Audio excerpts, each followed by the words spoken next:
শুনছো? হ্যাঁ বলো। বলছি কটা রুটি খাবে গো?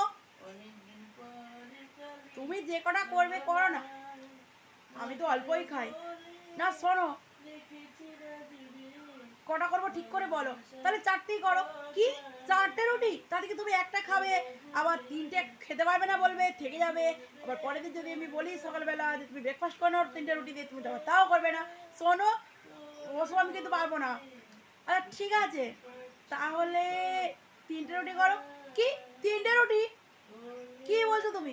দুটো খাবে, একটা থেকে যাবে, আবার তুমি পরের দিন খাবে না, আবার আমাকে টাটকা করে আটা মাখাতে হবে, ওসব আমি কিন্তু পারবো না। হ্যাঁ, তাহলে তুমি একটাই রুটি বানাও, একটা দিয়ে হয়ে যাবে।